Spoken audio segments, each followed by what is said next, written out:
Okay, what's going on, everybody? My name is Mangg. Welcome back to Hanging with Mangg, episode 147. Hoo boy. So today we are playing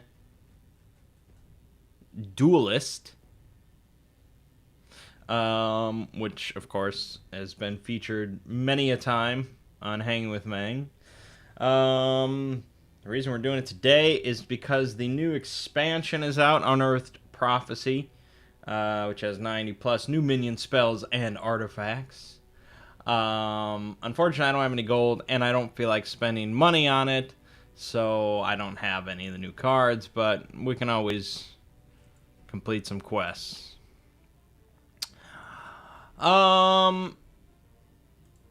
So, let's see here. This week on the Exploring series, I had a bit of a vacation, I guess. It was kind of nice. It was like a vacation after my vacation, which wasn't really a vacation.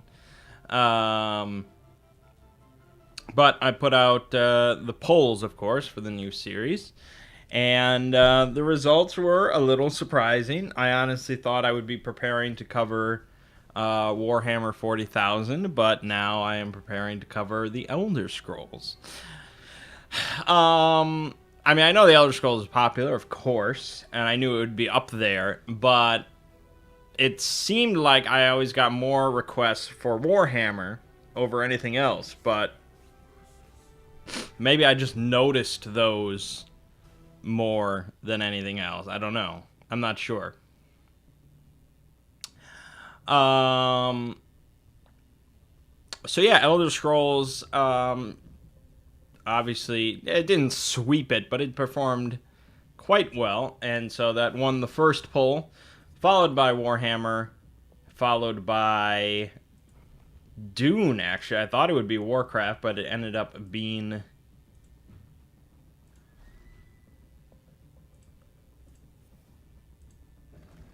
Dune. And I don't know a lot about Dune, so that would have been interesting, I suppose. Yeah, my personal vote, if I had to pick just myself, it probably would have been for Warcraft, because I definitely have a soft spot in my heart for that.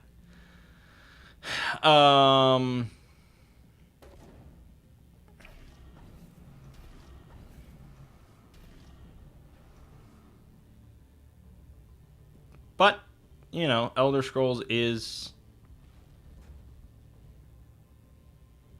This guy's just got it all together. This deck is not very good against Wraithling spam. So that's a bummer.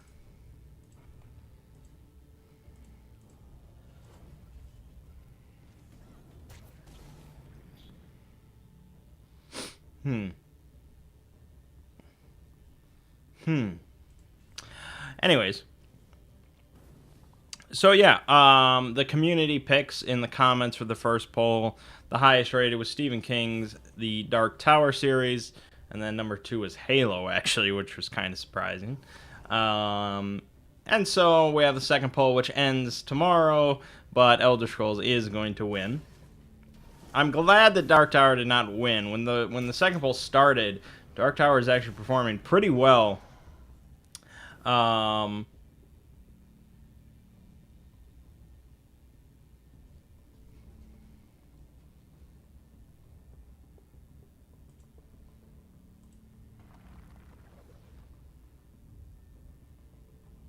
So I was glad to see that it did not win, because I'm not done with the series. I'm still reading it.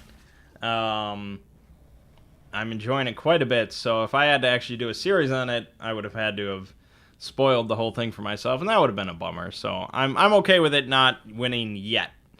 At some point, I guess it would be cool, but not right now.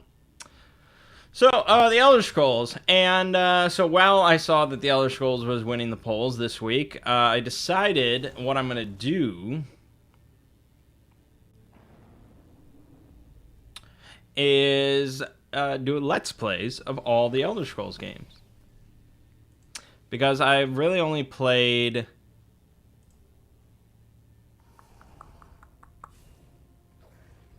I've really only played 3 of them. I've only beaten technically 2 of them.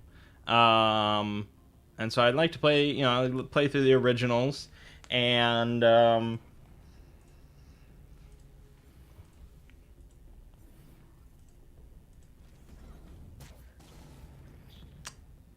try to really kind of immerse myself in the lore of the series and get my head into it. Break my head away a little bit from like Lord of the Rings and Middle Earth and that whole mythology and get into a different fantasy one that's, similar, of course, but obviously has a lot of different history. So last night, shit. I thought that was a battle cry. I didn't know. Yeah, that's rough. I'm pretty sure I'm going to lose this game. I've not played in a long time, and this deck has been adjusted for nothing, so... Not especially. Also, I have no removal whatsoever, and I only have 1 Dispel in the whole deck, so it's probably not going to work out. So, yeah, screw it.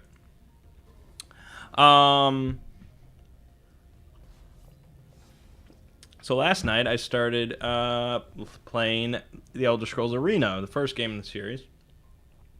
Some of you have already watched that. And, yeah, I mean, it's 1994. It's fairly old. And it's... Yeah, it's pretty retro, I guess. It is first person, but it's obviously a lot clunkier than something like Morrowind.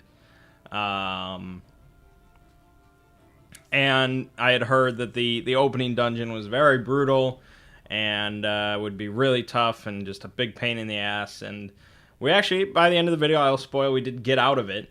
We did get out of the opening dungeon.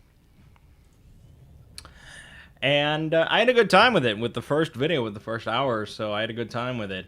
It took us a couple of lives. We had to do a bunch of basically quick saving. But it seems like it could be a fun time, so I'm looking forward to the rest of the Let's Play, rest of the series. I think there could be some fun times to be had.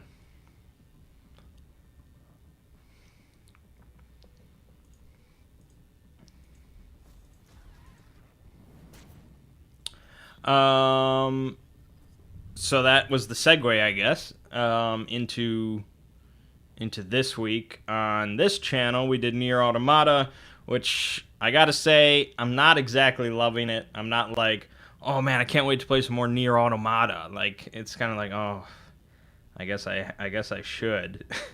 I don't know what it is.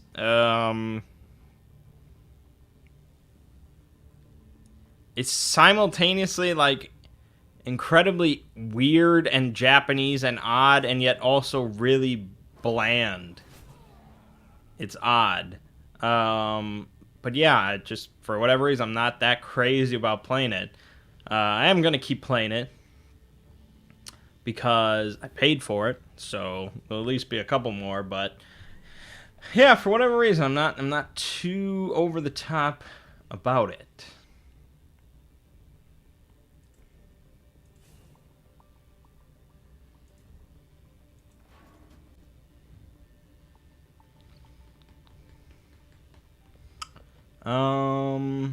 Shit. So now I would have to... Okay, well, I guess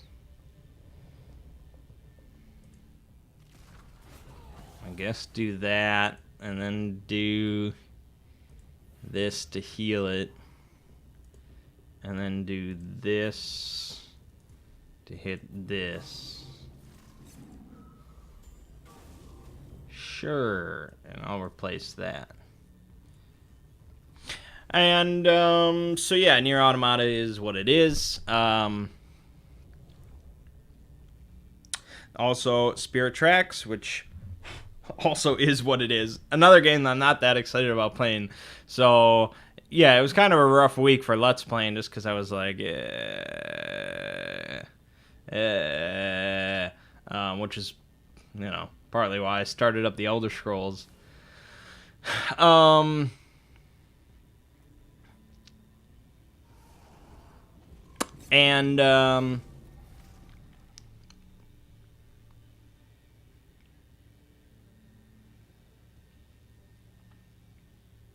so yeah, that's pretty much it for this channel. It's kind of a lull, and I did record separately a video of Spirit Tracks, so I do have some stuff to at least I can upload something when I'm not feeling it. But yeah, I just meh.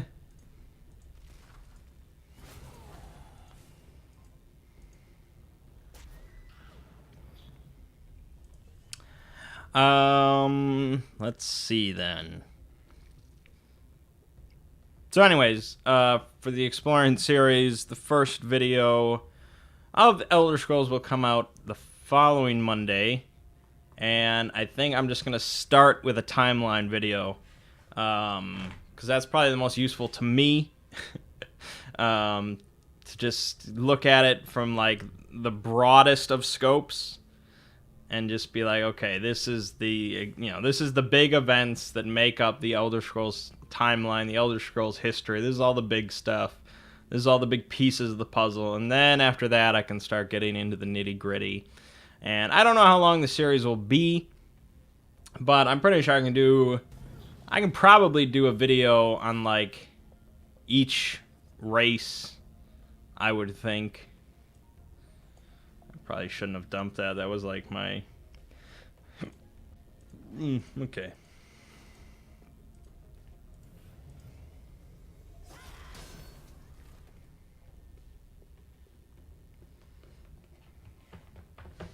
We'll hold on to it. Yeah, so it'll just be a big old timeline video, and we'll see how it goes. Anyways, moving on. Let's move on to board games. So, Millennium Blades. I talked about this briefly last week, said I was going to play it this week, and play it I did. I actually got to play it twice this week, once on Monday and once on Thursday, in lieu of the Sprawl, because Ziggy could not make it. So... yes, Millennium Blades, very, very good. I think my next top 10 board game list is going to look a little differently. I really, really enjoyed it.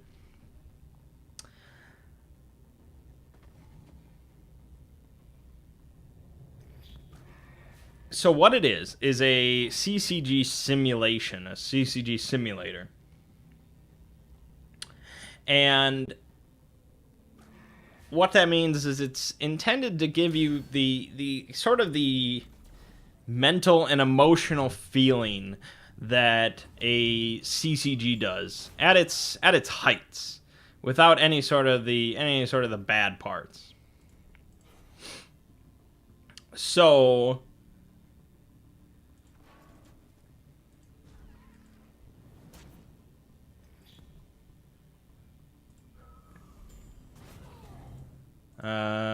yeah, we'll do this, and we'll do this. I screwed up a little bit because I haven't played in a while. Oh, he got the +1 as well. Well, thank goodness. Good. So, a CCG, a collectible card game, something like Yu-Gi-Oh! Or Magic the Gathering, or Pokemon, or something like that. Old school CCGs that came in booster packs, which isn't really a concept that's It's not really done anymore. Because nowadays the landscape is that concept is mostly done with LCGs, living card games, where or digital card games, which still pretty much operate in that way. I am playing one. Physical card games now they just give you, when you buy an expansion or you buy a new pack of cards, you know exactly which cards are in the pack. There's no longer like that guessing portion.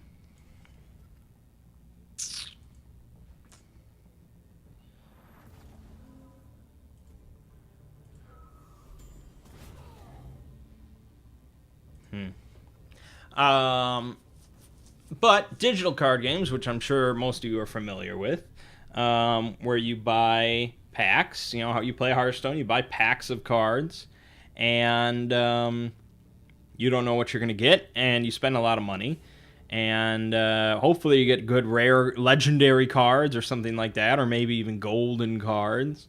But the point is, you're spending money with a random chance of getting good stuff. That's kind of what a CCG boils down to, and that's why it's such a successful business model, is because there is a big trap of spending money. And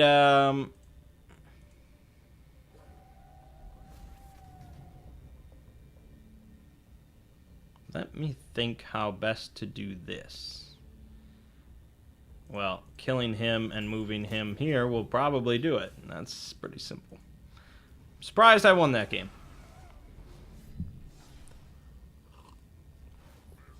Anyways, so Millennium Blades, you know, opening a booster pack, especially a physical booster pack, I never got that feeling really from digital games.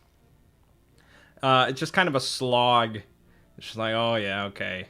Great, I got shit, whatever. But physical booster packs, which I guess some people may have never even opened. There are people out there that have never opened a physical booster pack of cards, but it is a great feeling. Which is funny because, I mean, what led me to buying Millennium Blades was the WoW TCG, which I've been messing around with, and that has physical booster packs that I've been opening, and that's why it reminds me it's such a great feeling.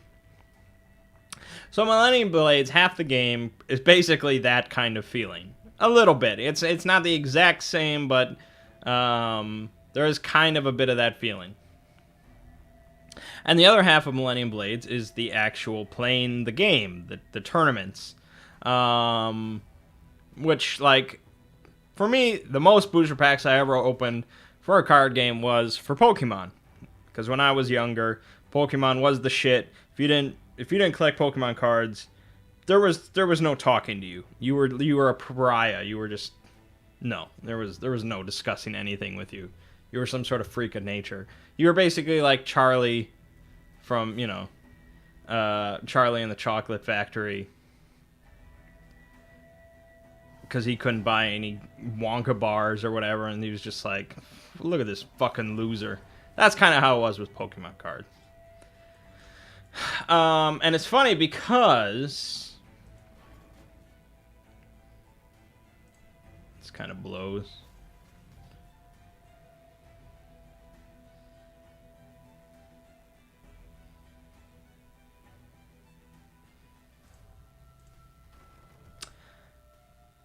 Me and many other people I knew only collected Pokemon cards. We would spend many dollars worth of money on opening booster packs and doing all that kind of stuff and trading cards. So many afternoons spent trading cards and ripping off younger kids from their better cards and so on and so forth. And most of us never ever played the game. Like, a lot of us never actually played with the cards. We only collected them. They were basically like stamps. And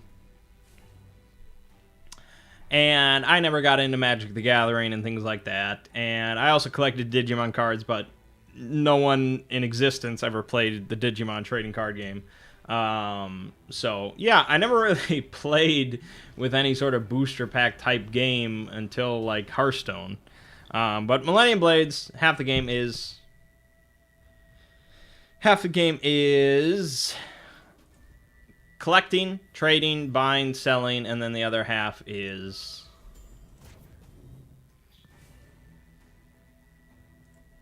playing. So how does it work? Well, I'm glad you asked. So basically, there are hundreds and hundreds of cards in the game, in the base core game. Its MSRP is like 80, but I got it for 55, I think. Hundreds and hundreds of cards. And there's one core set, which in itself consists of like, I don't know, over 100 cards or something like that. Which is the core set that's used in every game no matter what. And then they have all these different sort of extra sets. Expansion sets, master sets, premium sets, promo sets, all these different sets of cards. Again, many, many cards. And so for each game, you kind of decide which sets you're going to be using with. You know, a few expansions, a few master sets, a few premium sets. And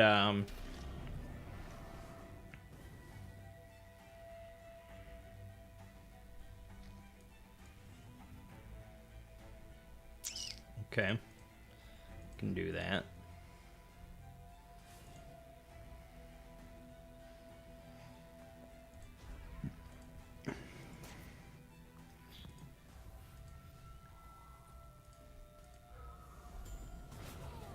And so, when the game starts, you are given also a starter deck, which is they're not shitty cards per se, but they're all very one note on purpose, and every starter deck is pretty similar.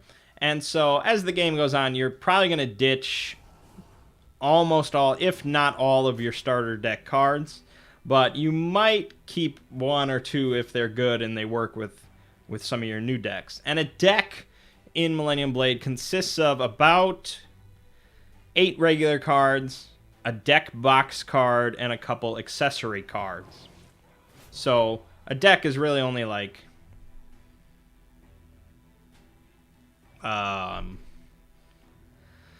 11 cards or so, maybe a little bit more, maybe a little bit less. And so you're given your starter deck. You are given 3 random cards from the whole situation.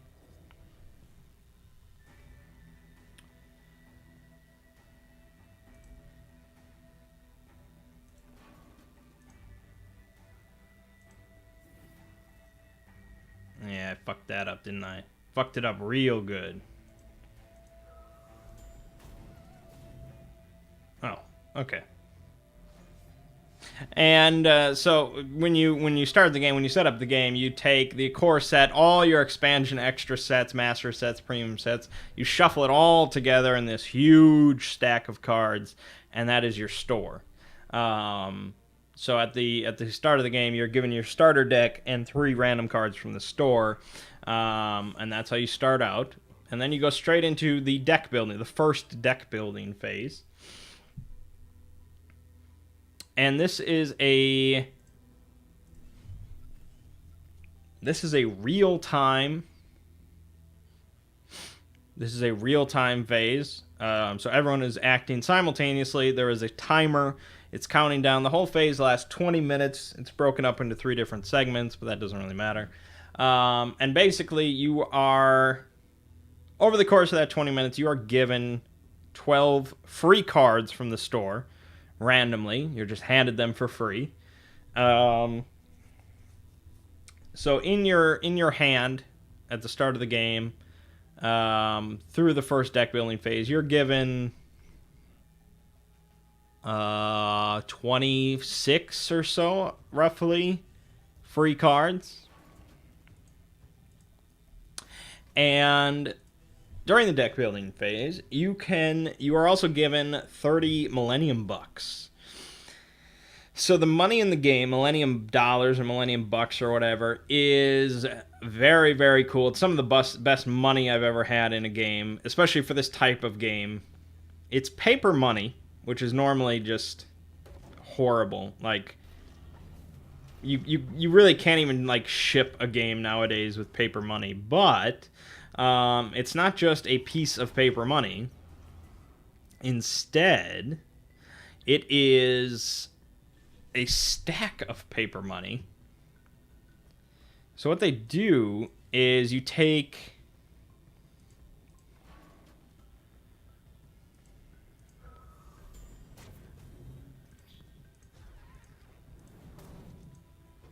you take 10 pieces of paper money, so it's stacked 10 high, and then they give you these basically like these stickers, these like sticker tapes, and you wrap the stack in this sticker, so it holds together as a single stack of 10 bills basically.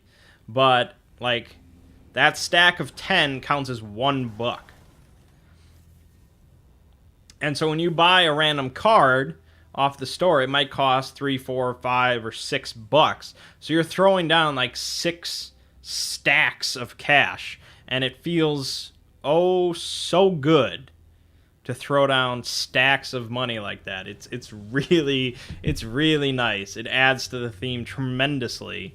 It's one of the best parts of the game, interestingly enough. And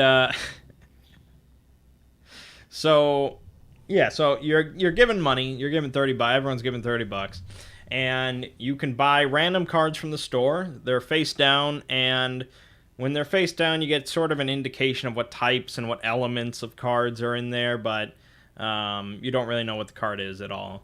And so you're spending money to buy random cards,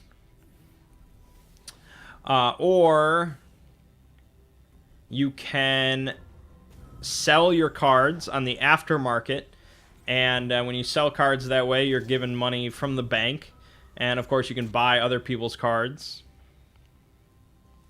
off the aftermarket, in which case you pay the bank. And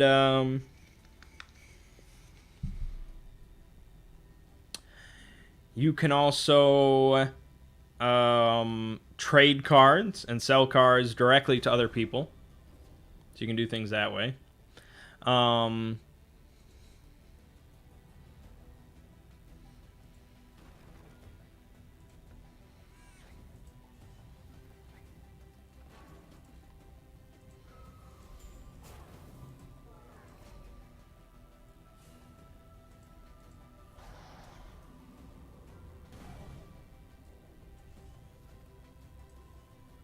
And you can fuse cards, so you can throw away, like out of the game, you can throw away 5, 7, or 9 cards from your binder, your collection, and throw them all away in order to get one potentially really good card. So there's a lot of ways for you to accumulate cards and get rid of cards and do things with the cards. And what you're trying to do is a couple different things.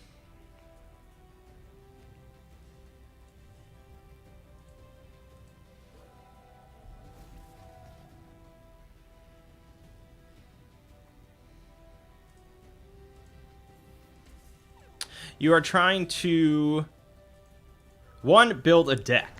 So you're trying to build the deck for the upcoming tournament.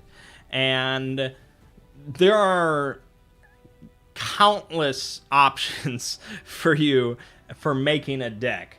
Every card has text on it. And it's not like Hearthstone. You're not trying to combat the other players during the tournament or anything like that. It's really sort of a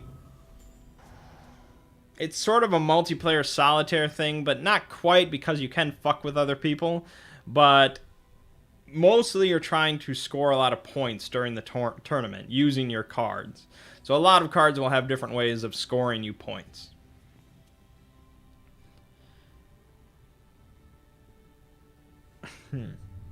Okay.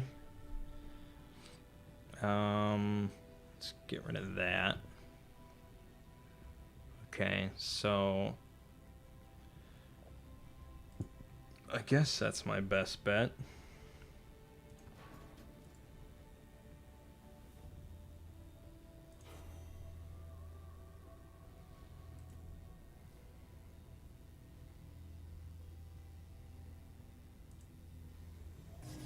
3, 5, 7. I could do everything without it, or I think we will summon it. Even though it doesn't matter for this.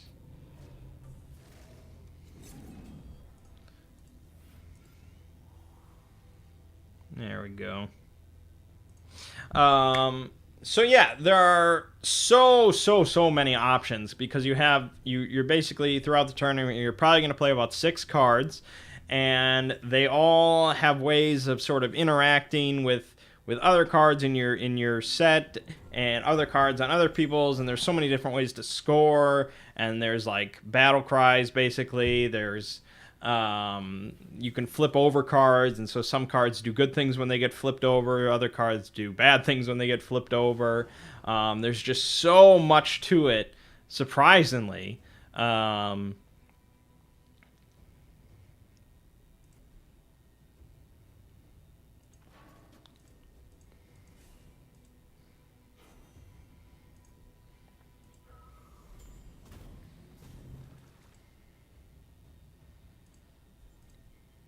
And you also have a deck box, which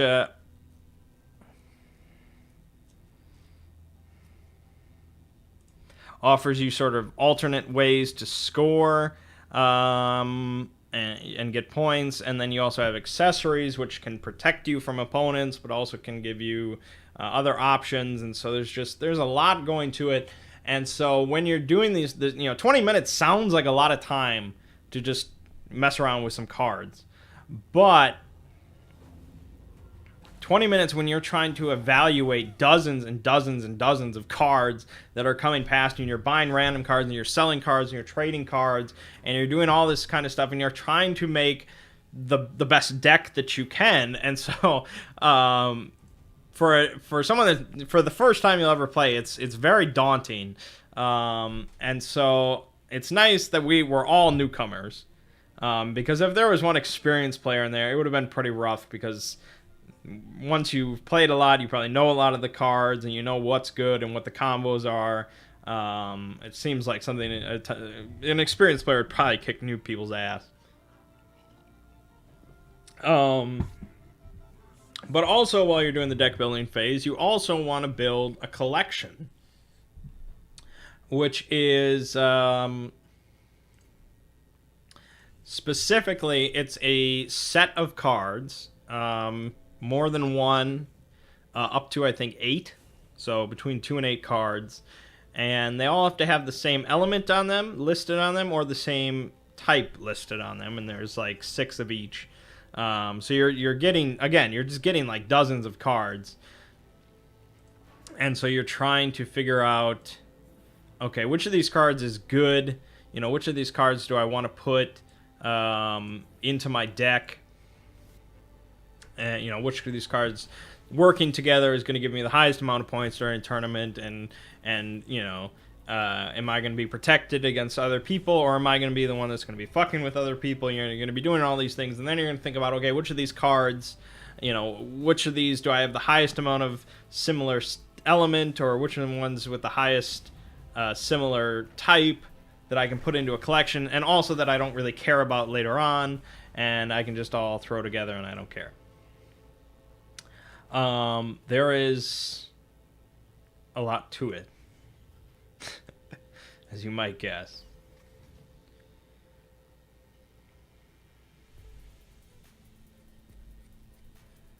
Fuck.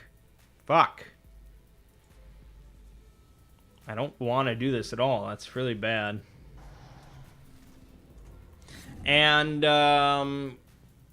so it can be pretty stressful, the deck building phase. It can be pretty intense, as you're just trying to evaluate card after card after card and deciding, is it good, is it bad, why is it good, is it good for my deck, is this card so good that I should rearrange my deck and sort of redo it from the start and rethink it, or is it good enough to just put in there?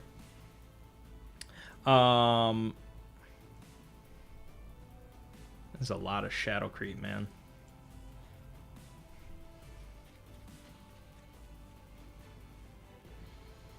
No, it doesn't work that way.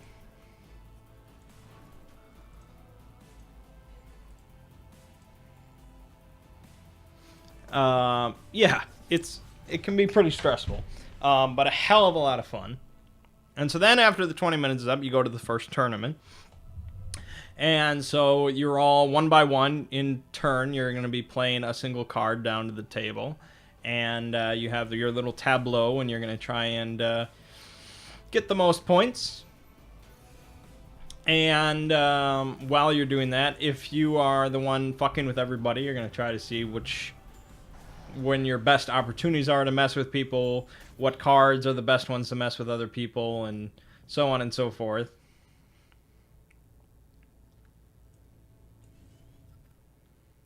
That's still not good.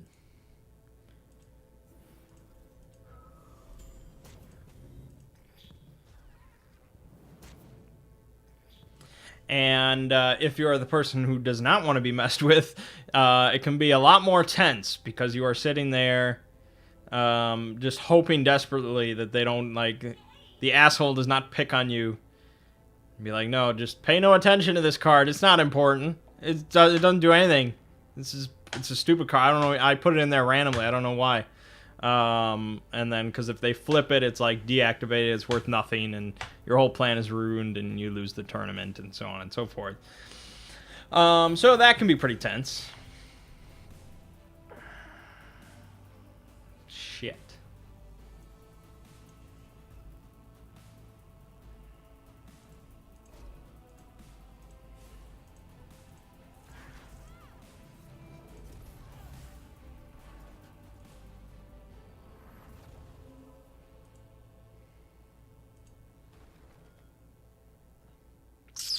Yes.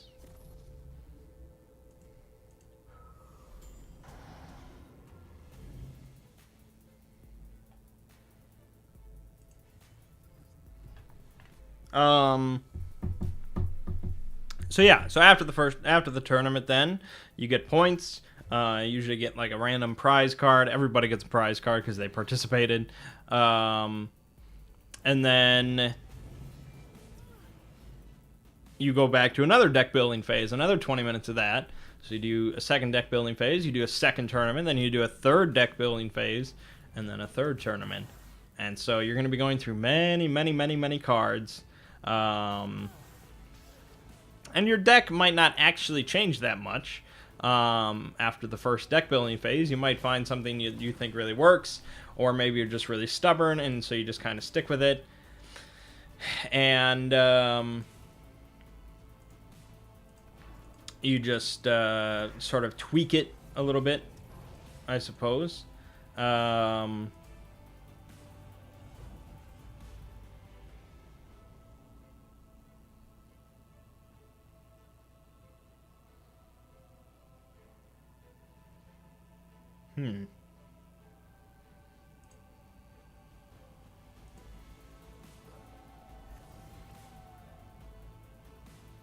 That works. That works for me. I probably should have used that, but oh well. So yeah, it's a very exciting game. It takes roughly 2 hours. The deck building phases are all timed, of course. But if you do setup right there, like before the game starts, that can take a while. You have a lot of card shuffling and sorting to do and things like that. And the tournaments can go slow because that's not timed, and so people might be really slow with how they decide which cards to play and in which order to play them, because you have to play left from right, so you have to decide, okay, where does this card best fit, and so what order is very important.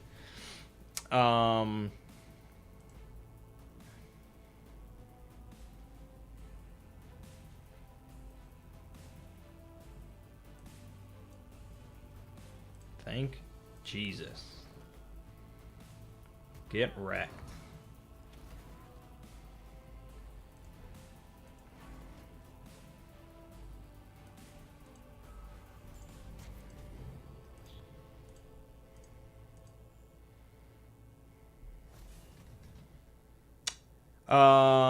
So yeah, it can take a little bit of time, but it's a hell of a lot of fun. It's a hell of a lot of fun throwing down those stacks, getting random cards, very quickly. Sort of, if you like that sort of thing, if you like making quick decisions like that and evaluating a lot of cards and there is randomness to it. You really have no idea which cards you're going to get throughout a game.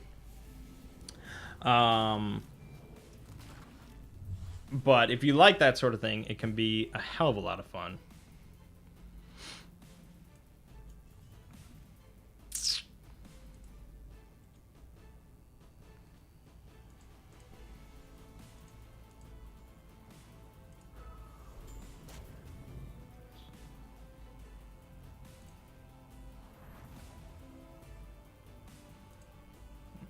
Nah, doesn't matter.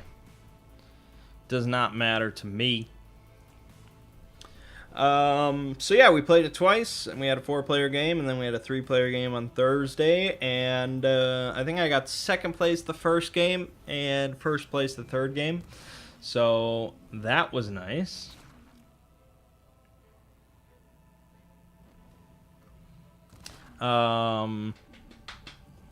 Yeah, really good stuff. Really good stuff. We would definitely like to play it again. Okay, Mr. Whistling Blade. I mean, I'm going to punch this, but I don't know where it's going to go. Well, that sucks.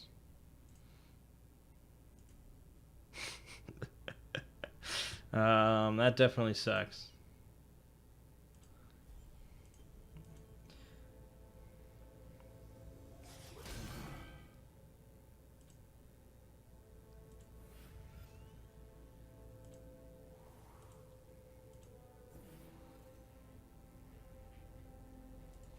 Okay.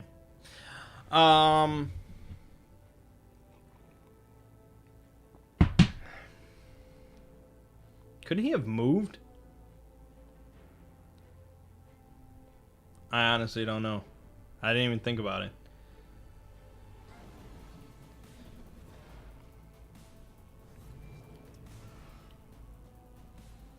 Wait, I'm doomed? No, I will die after 3 turns. Do I get a counter for that? Oh yeah, I see it. Yeah, so Millennium Blades is good. It's good. It's good. Why the hell did he hit this? Why the hell did he hit that?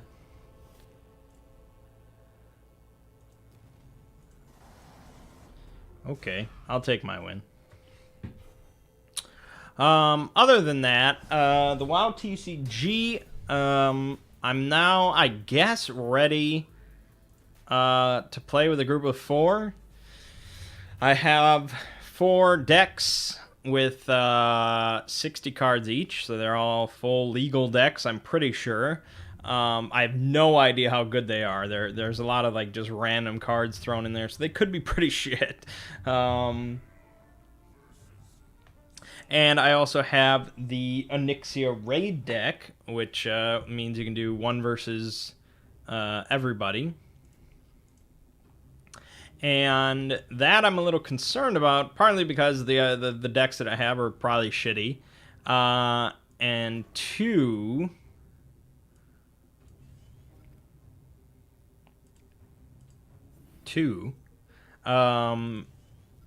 it basically says, like, in the rule book for the raid that if you have 3 players, you're going up against 3 players, it's probably going to be an uphill battle for them.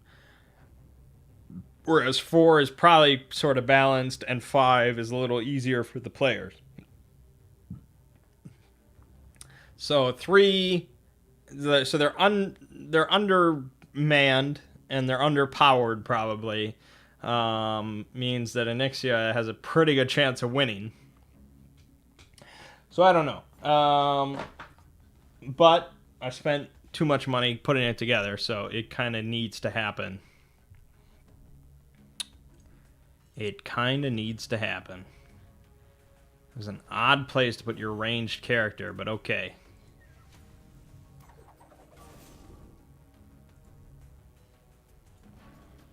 As it stands, I can't do anything. Aside from that, I also have the Netrunner Terminal Directive campaign to play. So yeah, pretty recently, Fantasy Flight put out a pretty much like a campaign box for Android Netrunner, which is pretty interesting. It got kind of mixed reviews, but there were a good number of people that liked it, and it comes with a lot of cards. So I decided to pick it up.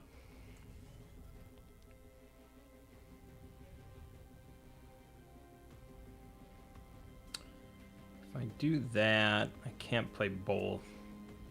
But still... Actually, I'm probably better off just doing this. I can wait. So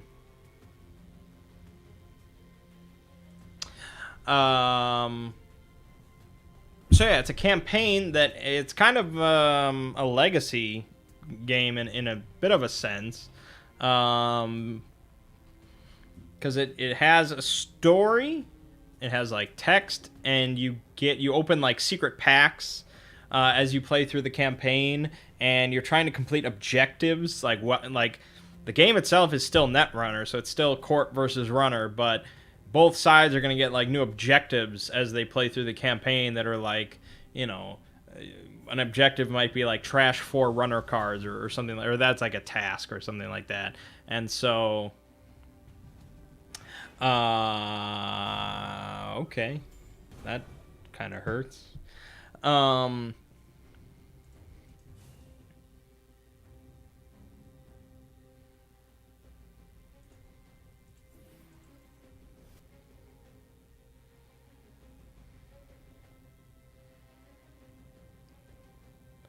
I'd rather not waste yet another Dispel.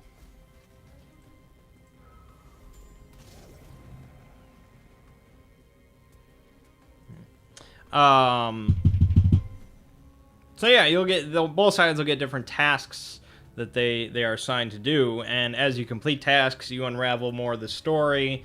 And so I guess it's pretty much whichever side solves the mystery that is the sort of crux of the campaign. Whichever side solves the mystery first wins the whole campaign.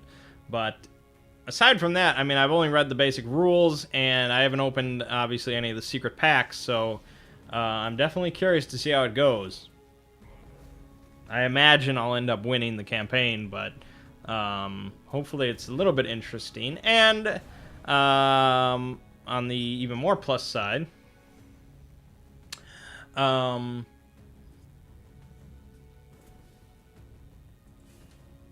okay, this is good.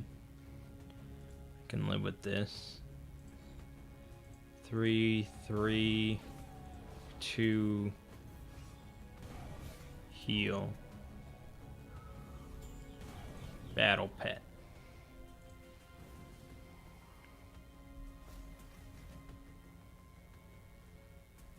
Sure.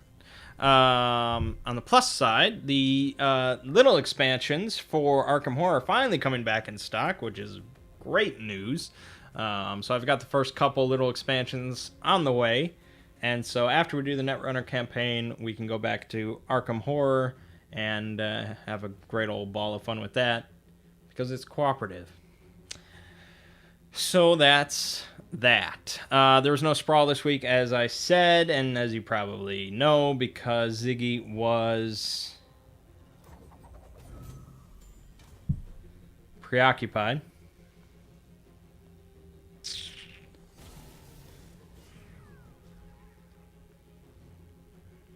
Okay, that works out.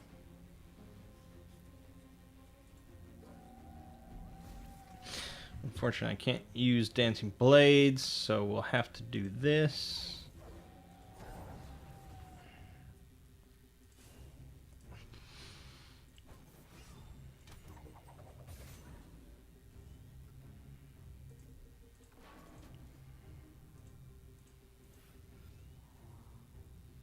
I think we'll just put it there anyways, because it's a 4/6.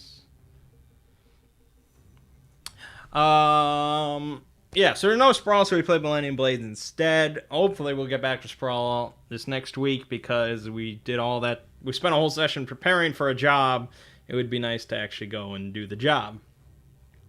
So in closing then, since I don't have an RPG to talk about, I will instead talk about Spider-Man Homecoming.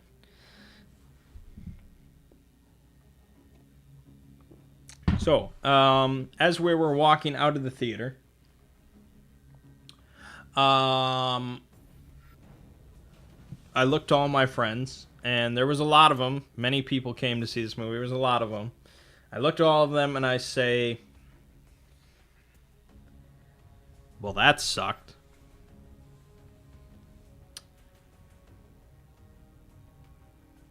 You know, the pacing was all over the place, and the characters, and then I couldn't keep a straight face, and I started laughing. I said, no, it was awesome. It was awesome. It was a very, very good movie.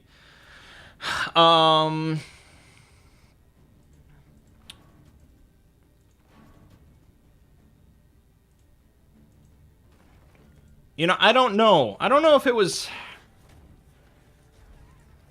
It's hard for me to say that it's better than the original Tobey Maguire Spider-Man. I don't know. Because that film holds a very near and dear place in my heart. Yeah, that movie came out when I was just a lad, and I went and saw it with some buddies. It's like one of the. I mean, I have a terrible long-term memory, but I remember seeing that film in the theaters. Because that was a pretty stupid decision, but okay. We went and saw the movie, and we went and saw it at a theater that they overbooked it, actually. There was not enough seats for how many tickets they sold, which is not a problem that has ever happened since. But it did happen that day at Spider-Man. And so we actually had to sit on the stairs. Yeah. Which this never happens. I mean, since that day, I've never seen someone sitting on the stairs. It just does not happen.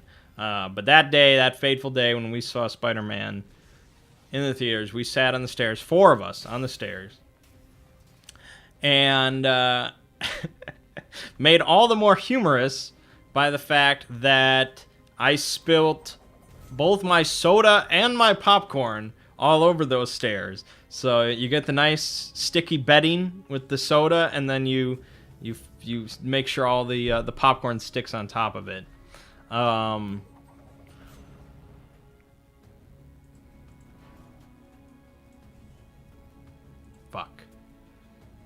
Fuck. Well, I definitely have to move. There's no doubt about that. That was not far enough.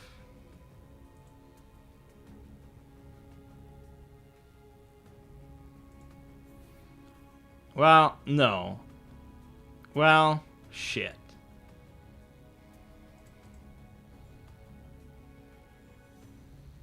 We have to do that to prevent that from killing it. I could kill it with the 3-1.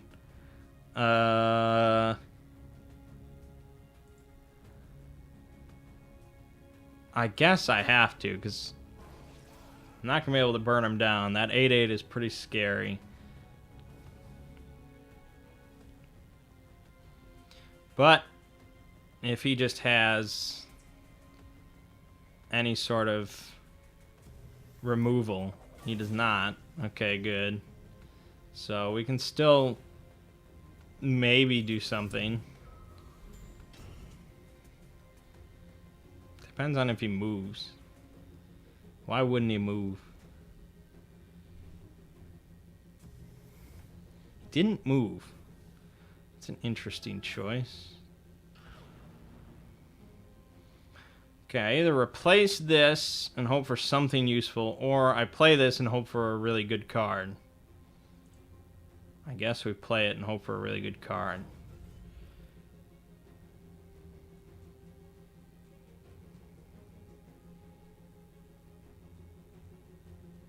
I know, I haven't actually talked about Spider-Man yet.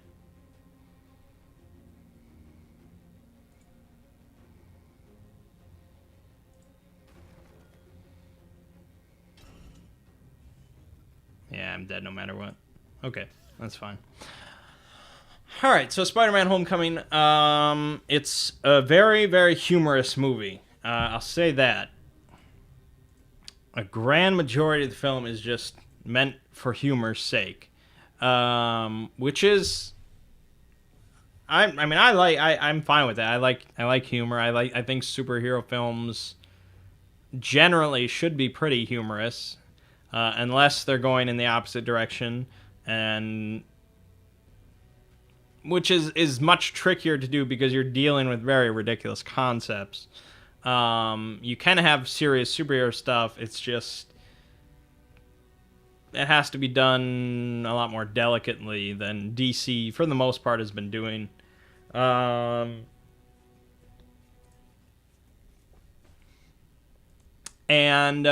So yeah, it's very humorous film, as you might expect, and it's pretty good humor.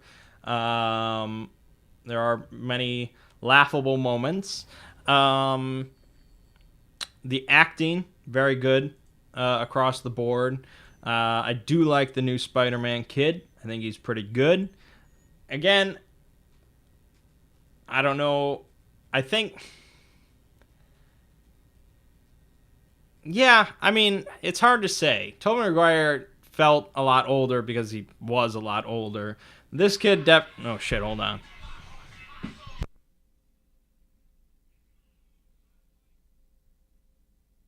I mean, this kid definitely, he definitely feels just like a high schooler, which is something the other Spider-Men have not, the other Peter Parkers have not really done. And the other teenagers, the other high schoolers are all pretty good. Marissa Tomei as Aunt May is attractive, I guess. I mean, she does a good job. She's not in the movie that much, but I think she does fine. Robert Downey Jr., of course, is Tony Stark, and he's always just Tony Stark, love him or hate him. And then you have the villain, played by Michael Keaton, who does a really great job. Michael Keaton is just great. It's just really great. So yeah, it's a very cool movie. There's a lot of cool sequences, a lot of cool segments. The addition, the fact that they move this, it's with Marvel. They have sort of the Marvel Cinematic Universe tied to it. Means they can do a lot of cool stuff. In the film, he's got Tony Stark's assistants, and so his suit has some upgrades which are very, very cool. So that's really cool to see. And just the whole feel of the movie. We've been with the Marvel Cinematic Universe for quite a while now, since the first Iron Man or the Incredible Hulk, I guess. Or did that come out after Iron Man? I don't even remember. I thought Iron Man was the first, but anyways. And so we've been with the Marvel Cinematic Universe. We've seen different facets of it. We've seen the Avengers and all that kind of stuff. We've seen it at its most serious. And we've had Guardians of the Galaxy, which is really kind of wild. We've had Doctor Strange now, which has a whole different feel. And I think Spider-Man Homecoming also has a very different feel, because its main character is so young. Because he is, a high schooler. He's 16 or however old he is. And so it lends a very different feel to the whole movie compared to everything else. And so you have this character who desperately wants to be a grown-up, but he is not, and he's not really treated that way either. And so it lends a very interesting feel to the whole movie, that is welcome. I mean, it's good. Um, and so you sort of get into the mind of Peter Parker, in comparison to all these other characters who, compared to like the Thor movies, um, Thor is not really a relatable character, whereas Peter Parker is meant to be a much more relatable character, and I think they kind of did that.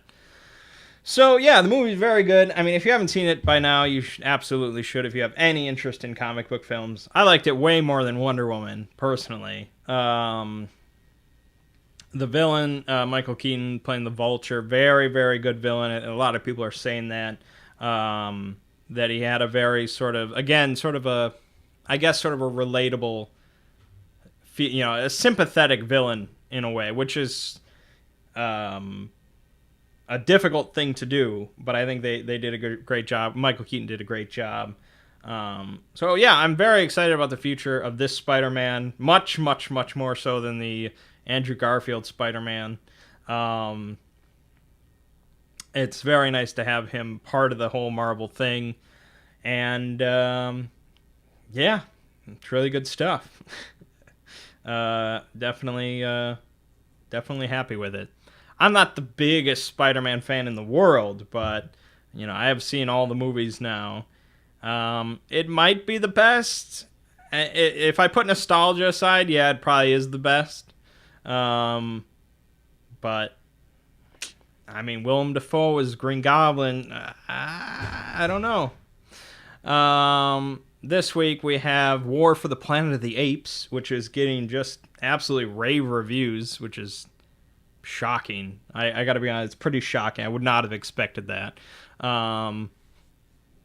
It was a tough convince for some of my friends, but I've got a group of 11 people going, and we're going to the new Bistroplex in town, which is a spinoff of the Bistro at the regular theater we go to, which is just a few theaters they have where they serve food and stuff. And they decided that's such a great idea, we'll open an entire theater that only has bistros. So every single theater in there serves food as part of the movie. So it's our first time going there. We wanted to do it with Spider-Man because our first movie at the last theater was Spider-Man 3, so it would have been nice, but it didn't work out that way. So we get to see apes instead. And we have the Dark Tower movie coming up, which I want to see opening weekend. It's probably my most anticipated movie of the year now that I've read through half the books. I know it has really nothing to do with the books, but Idris Elba is one of my favorite actors. It's an incredible book series. I'm stupidly optimistic about it, so I don't know. But anyways, I guess that's enough talking for today. My name is Mangg. This has been Hanging with Mangg, and I'll see you fine folks next week.